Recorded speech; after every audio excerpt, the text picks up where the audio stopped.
Sounds about right. Said, I have never seen nobody like that. I didn't know what to say. That's how Pentecostals do. And I never seen him. I didn't know I didn't say the message. So next week, next night, yeah, I went to church. If they know more about it, next weekend, this weekend, because I didn't know. And guess what? He's been back to that church every single day.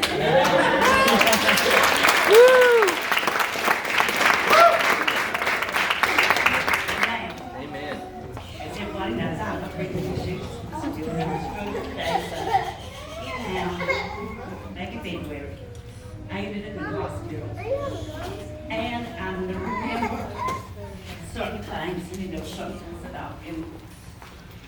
There was this one person, I had an issue with because of the way they talked to me. And I would talk hateful back to them. I couldn't help it, and I prayed, you know. One day I was on the phone with my son, he told me, he said, Mama, you need to stop talking like that. You're a Christian. Said, you need to be showing it. Said, don't leave because you've got to help. And that kind of got to bother me. So I got to pray and I asked God to clean my mind and my heart and to create a new spirit in me. And so we still had issues, but instead of me arguing with him, I'd just go in another room, shut my door, and wait till he leaves, come back out. Well, it's still the same way today, but anyhow, that's a long story. But Catherine and Chris, they were worried about if something happened to me where I go. So I don't know how it come about, but I remember being in Jesus' arms. He was carrying me. I would try to open my eyes, and they were so bright, I couldn't. And I would try to talk to him, and he wouldn't let me talk to him. He was trying to tell me. I couldn't stay there. I had to come back. But I had to tell everybody that he was real, and that heaven is real. And it's not right to live like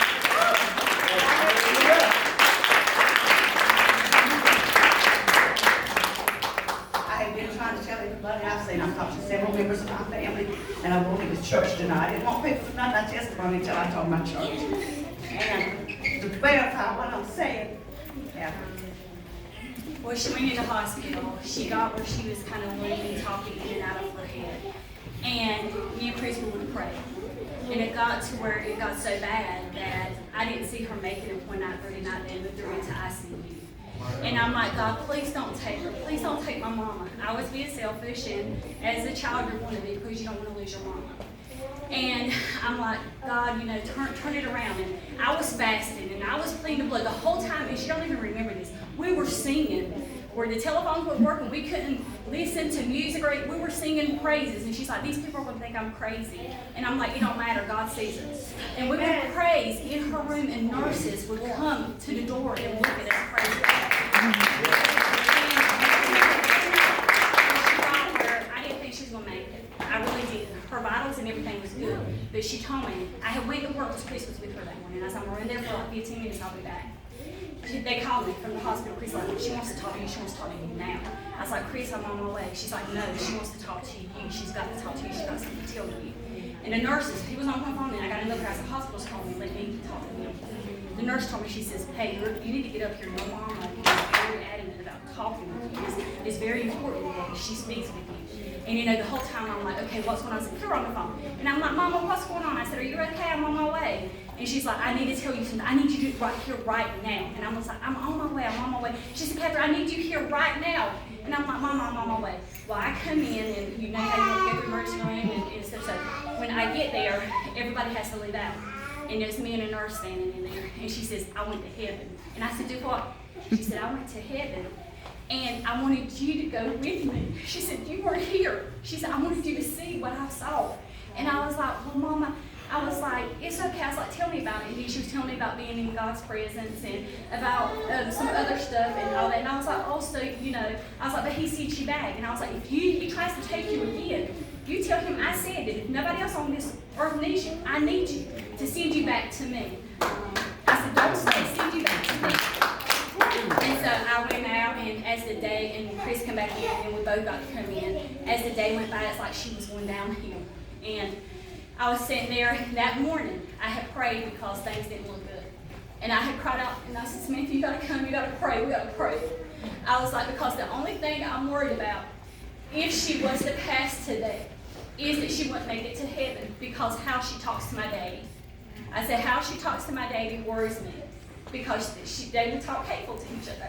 And I was like, I need you to pray, you know, because even like days leading up to that, she was talking about seeing her mama, seeing her brothers, or just talking with Jesus, and it was scaring me. I'm not gonna lie, it was scaring me. And so me and Samantha fasted that morning and we prayed. That afternoon, like I said, she was worn down. And she told me, she said, hey, and I was like, yeah. She said, come here. And I was like, what? She said, God told me to tell you something and only you. And I was like, okay, you know, I was like, well, I'm going to play with her because she had been talking loony all day. She said, he told me to tell you that I made it to heaven. And I was like, dude, what? She said, he told me to tell you that I would make it to heaven. Only you. This is for you and only you. And I was like, nobody knew what I had prayed that morning except for me and Samantha. Only me and Samantha knew what I was worried about. And when she told me that, it's like, you know, it's like my heart dropped. But I was like, you know what? I was like, okay, that was for me. I was like, you still tell him that we need him to turn it around. I left out of there, I broke. Me and Chris, I called Chris, and he was breaking. I was like, I don't know what's going on. I said, Chris, I don't think she's going to make it. I said, she's talking about going to heaven, she's talking about Jesus. And it's just, I told her, she's like, they made me leave. I was like, okay, I was like, I'm going to meet you here in the morning, Mama. And she's like, if I'm not here, know that I'm okay. I was like, no, I'm not leaving until you tell me you're going to be in this room and you're going to meet me here. And she was like, no. I was like, no, we have marched. I have pleaded the blood over you from the top of your head to the sole of your feet. I said, you're going to meet me here. And she's like, okay, Kate, but if I'm not here, know that I'm okay. I called Chris, and Chris went all the pieces, and we went all the pieces, and we prayed. And we fasted, and we prayed through the night. I woke up, and I would cry and just pray out to God. And Chris told me, he said, stop. He said, if God don't move on our prayers, he's got to move on somebody's. And he did. The next morning I went in and God had turned it around. She was like,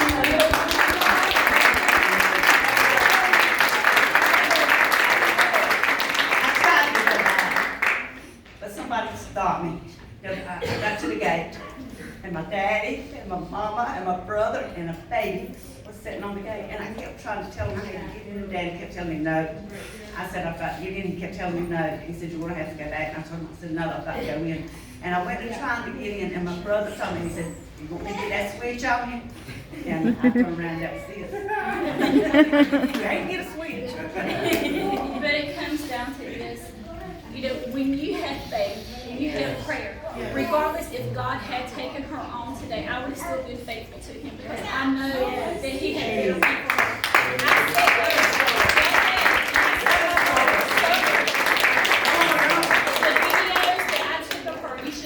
I said, she was praising, and she wasn't even, she was praising. All she would do would just be praising. And she was on death's bed. She was, were you not? Yeah. Looking back, she was on death's bed. But my thing is, death is not the worst thing if you've got your life right.